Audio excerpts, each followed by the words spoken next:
Como vimos, a UML é uma forma visual, é uma linguagem visual da qual nós temos uma série de diagramas esses que nos permite modelar o sistema com vários olhares diferentes, com várias tônicas diferentes. E agora nós vamos estudar o diagrama de caso de uso, que eu considero um dos primeiros e mais importantes para a modelagem a nível de interação com nossos usuários. Vamos ver então como é que ele funciona, como ele é concebido? Veja a tela a seguir. Então, modelagem de caso de uso. O correto entendimento dos requisitos de um projeto é primordial para que tenhamos sucesso.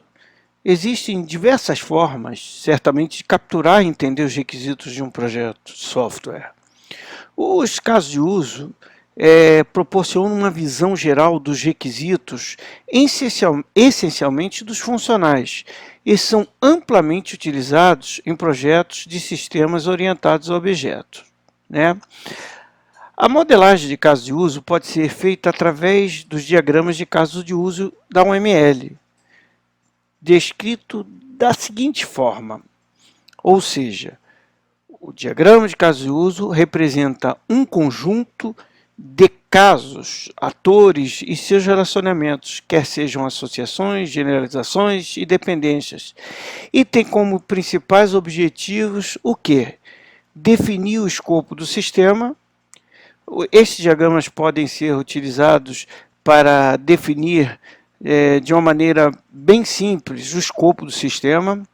O escopo, entendamos que delimita o que o sistema faz, não faz e quais são as suas fronteiras também. Temos também definir uma visão comum aos envolvidos.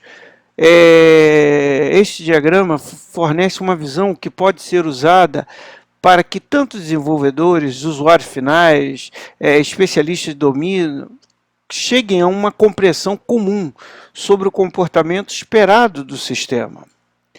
Também temos estimar o tamanho do projeto. Existem métricas que podem ser aplicadas em caso de uso, como o Use Case Points, conhecido como UCP, pontos de caso de uso, né? Que permite a realização de estimativas de esforço para o desenvolvimento de um sistema de software orientado a objetos. E também orientar a realização de testes. Os testes dos sistemas, especialmente os funcionais, podem ser derivados desses diagramas, ok? Quais seriam os seus principais componentes? Vamos falar um pouquinho do ator.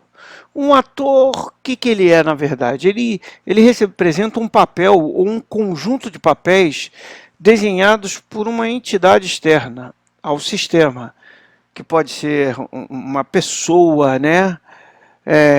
Como gerente aqui, um dispositivo de hardware, como um sensor, ou até mesmo um outro sistema. Bom, como exemplo, temos esses que nós vemos aqui, ok? Sua representação é esse bonequinho de palitinho. Desculpe-me. Como podemos identificar um ator?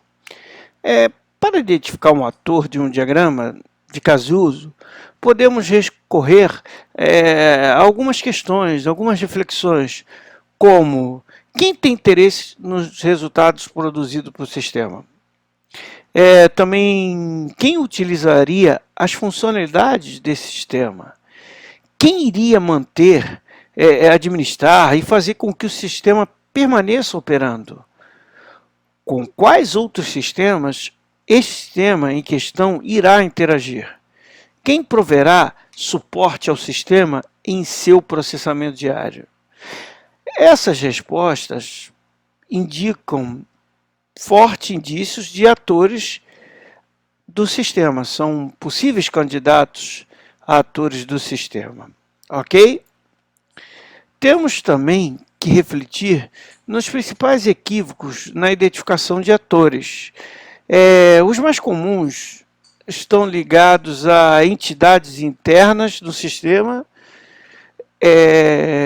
que as pessoas confundem achando que são atores, mas pense direitinho. Entidade interna do sistema não é necessariamente ator. É muito comum encontrar em um diagrama de caso-uso um reflexo, o banco de dados da aplicação que está sendo desenvolvida, modelada como um ator, digamos assim, né?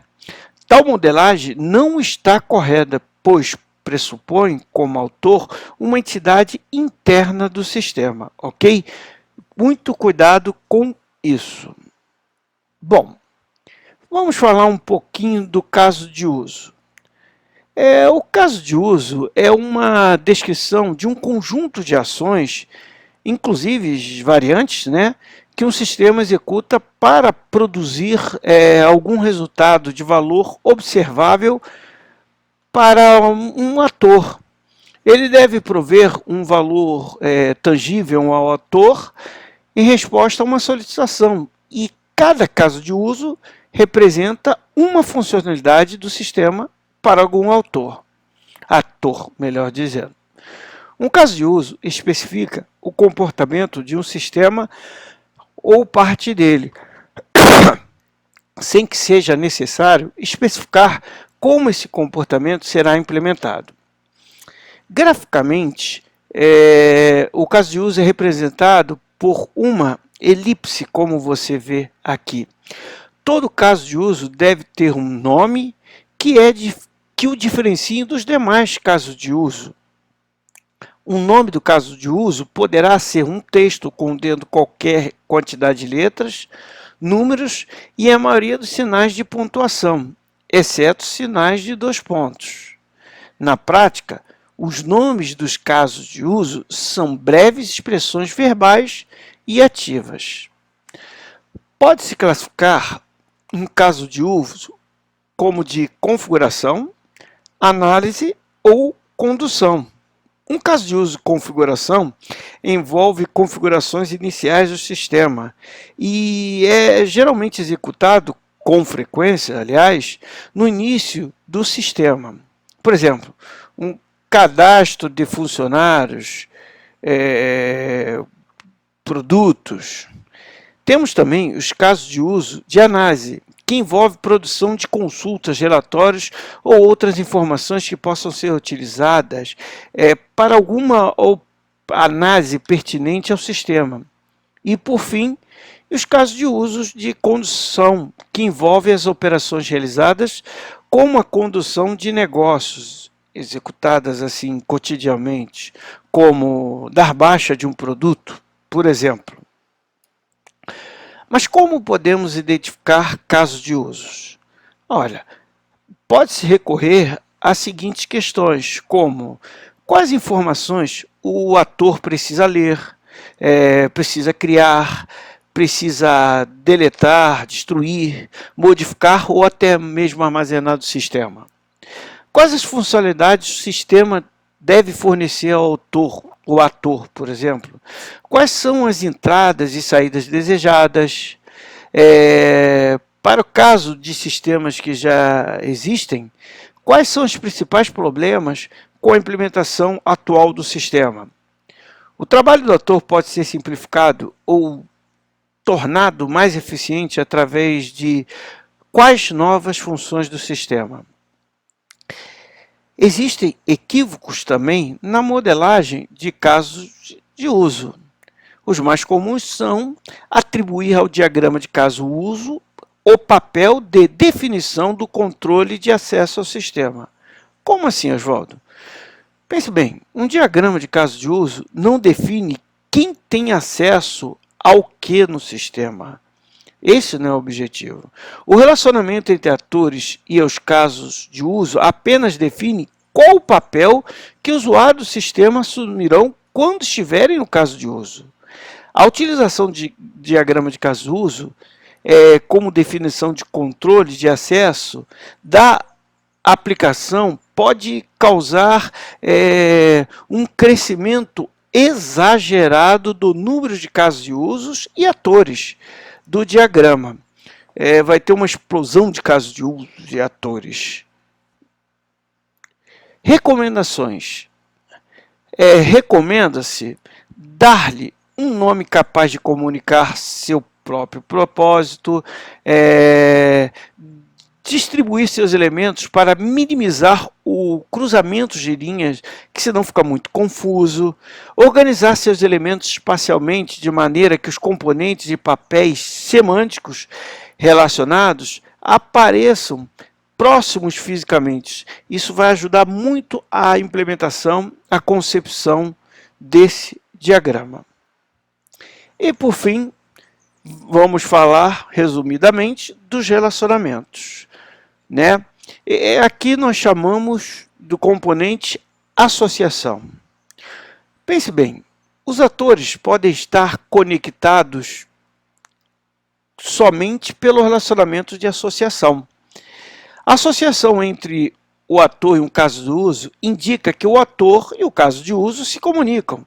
Cada um com a possibilidade de enviar a mensagem, enviar ou receber a mensagem.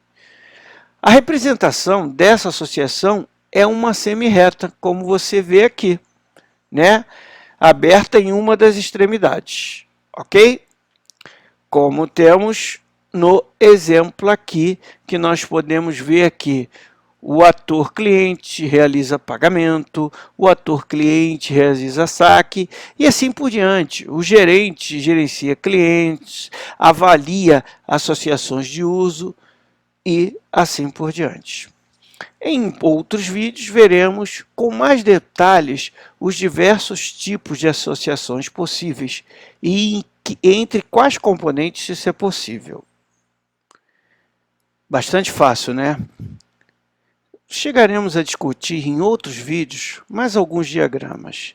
E, claro, em outros vídeos também discutirei com mais detalhes e exemplificando o diagrama de casos de uso. Até o próximo, tá? Tchau!